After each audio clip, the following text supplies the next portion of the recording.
Assalamualaikum warahmatullahi wabarakatuh. Baik lagi sama aku Dias. Kali ini aku akan menunjukkan book review buku Keajaiban Belajar part 2. Kali ini kita akan membahas tentang manajemen waktu seorang pelajar dan pentingnya membuat sebuah karya. Tapi sebelumnya, bagi teman-teman yang nonton di sini belum punya buku Keajaiban Belajar, silahkan bisa kalian cek ya di Shopee. Pesan aja, cek aja stoknya, insya Allah ada banyak.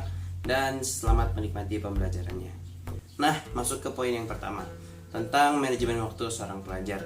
Tentunya kita bisa meneladani ulama-ulama terdahulu, karena mereka lah yang memiliki kecintaan terbesar terhadap ilmu, sehingga menyumbangkan sebagian besar waktu dalam hidupnya untuk belajar dan mengajar.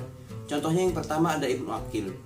Ibnu Aqil itu dialah memilih untuk memakan roti kering yang dicelupkan air, kemudian dimakannya daripada roti yang lembab atau al-khubz. Kenapa?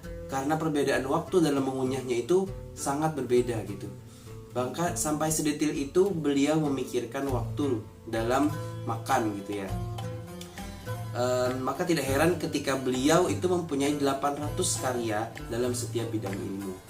Dan yang kedua adalah Syamsuddin As-Sawuni. Adalah beliau yang mengurangi makan dan minumnya ketika belajar dan mengajar agar tidak banyak WC.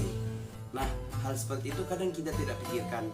Hanya saja para ulama yang memiliki kontribusi besar dalam ilmu sangat mempertimbangkannya. Bedanya sama kita kalau belajar kadang sambil makan ya. Dan bahkan kadang lupa malah lanjutin makannya daripada membaca bukunya. Selanjutnya, yang ketiga ada Muhammad bin Sahnun, yaitu ketika dia sedang menulis buku dan belum makan, kemudian pembantunya Ummu Madam menyiapkannya makanan, kemudian dia bilang aku sedang sibuk gitu. Kemudian Ummu Madam menyuapkannya perlahan-lahan sambil Muhammad bin Sahnun itu menulis gitu. Kemudian di keesokan harinya Muhammad bin Sahnun bertanya, mana makananku kemarin gitu. Kemudian Ummu Madam menjawab, sudah kusuapkan kepadamu kemarin gitu. Ibnu Aqil secara takjub menjawab, aku tidak merasakannya gitu. Bayangkan saking fokusnya ketika beliau sedang menulis, beliau tidak sadar bahwa pembantunya menyuapkannya makanan.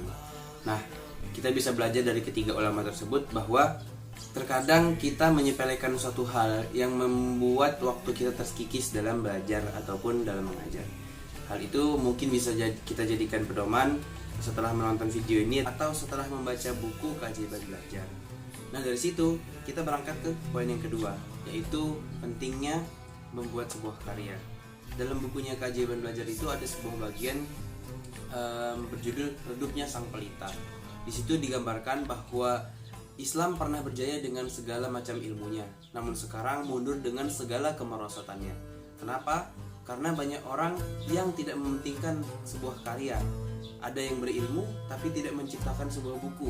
Ada yang ilmu tapi ketika ia meninggal, ilmu itu tidak terwariskan ataupun tidak tersimpan bentuknya dalam bentuk warisan seperti itu ya. Jadi sayang sekali bagi kita penuntut ilmu tapi kita tidak menulis ataupun tidak berkarya, sehingga ketika kita tiada, tidak ada jejak-jejak yang kita tinggalkan. Nah, mungkin itu saja 2 poin review buku yang kali ini aku buat. Sekali lagi, bagi teman-teman yang belum memesan buku Keajaiban Belajar, silahkan cek di Shopee ya. Sekian dari aku, terima kasih sudah nonton videonya. Assalamualaikum warahmatullahi wabarakatuh.